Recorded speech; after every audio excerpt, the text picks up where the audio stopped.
Hello everyone, it's Bertby, and tonight I'll be giving commentary on this episode of Dark Souls. It turns out without any game audio, the experience just isn't the same. So here's a new experience from me, since I can't go back in time and fix it. Wow, I do not know what I was doing here admiring my character. Maybe I was frozen in fear. Well, back at the parish, I encountered the knight of death squads looking for some tasty undead booty. I was stunned by their bond, even giving each other one look in the eye before rushing me into battle. Too bad I killed them.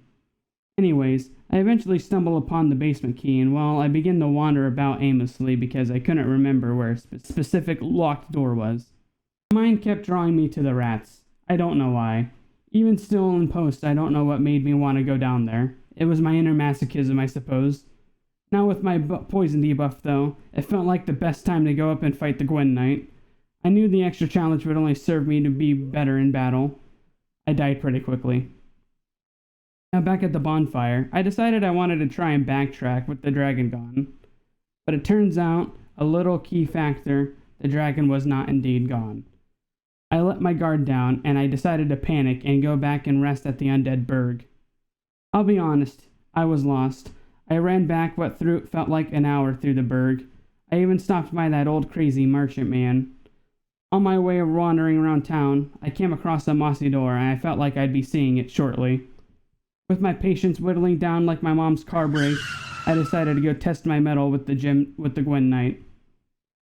Backstabs and hiding behind my shield were the best tools against him. Distressed and lost, however, I ran back to Solaire. I thought he would lead me to the answer, and it turned out he did. My adventure continues down to the lower undead burg, and I reunite with a familiar door. Going down was a mistake. I was immediately ambushed by poison dogs, and it bothers me because it's technically venom, but they're called poison. Moving on. Then I was also attacked by ninjas. Dogs and ninjas, what a wombo combo. While I was down there was a local schoolboy who had been locked away for... I let him out, and he gave me an extra school uniform. It didn't look good on me, though.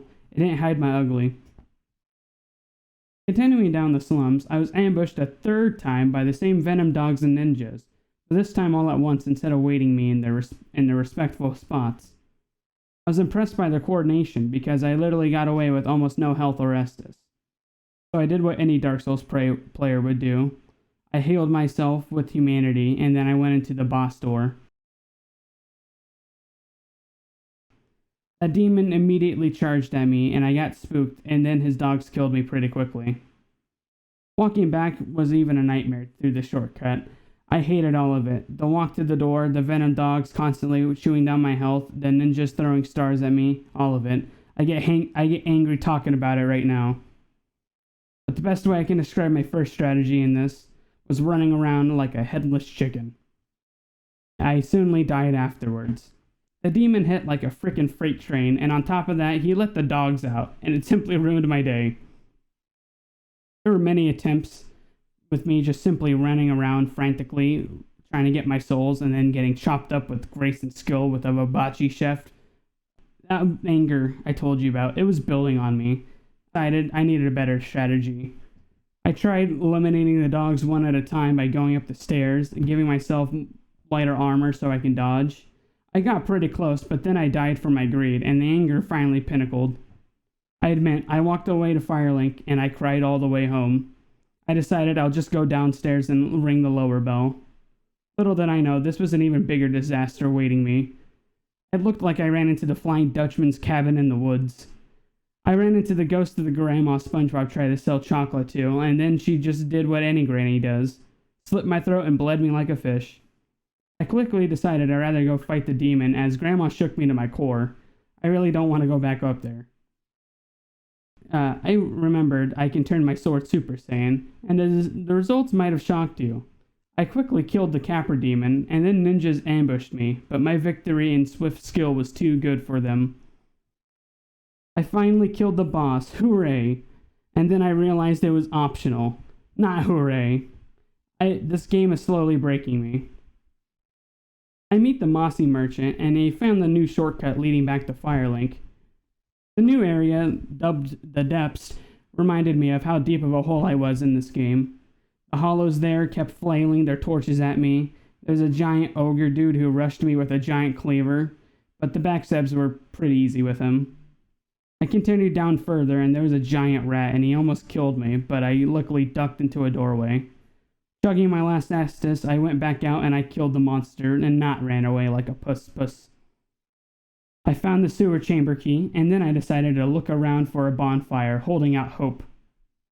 I was met with a fog door instead, and I would fear two things: a boss or a dancing mage with his rats.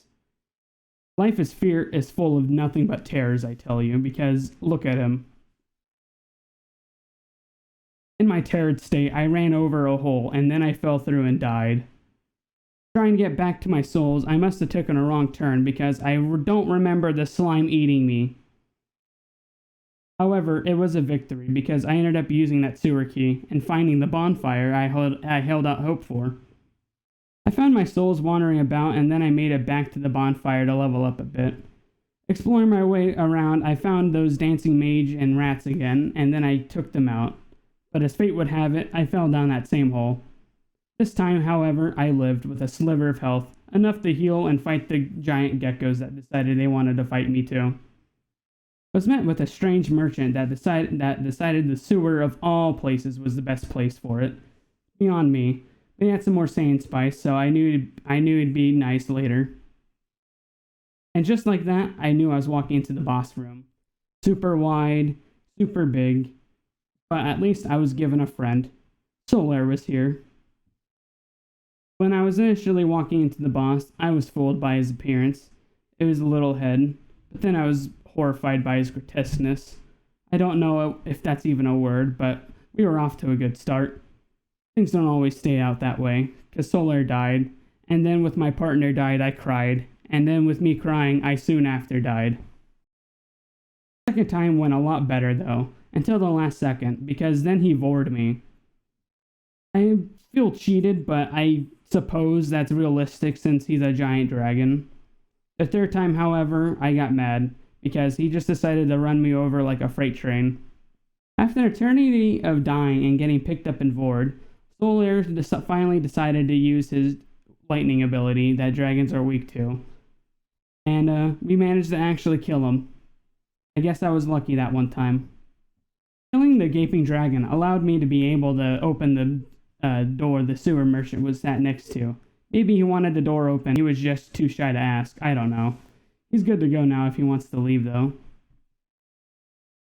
Well, that's today's episode. This was a bit different than what I normally do, but I have game audio set up for the next time as well, so this won't be a normal thing. But if you guys like it, I might consider doing more. If you made it this far, please, I encourage you, please like, share, subscribe, leave a comment maybe if you feel so desired. I'll see you guys in the next video, and remember, it's Bertby.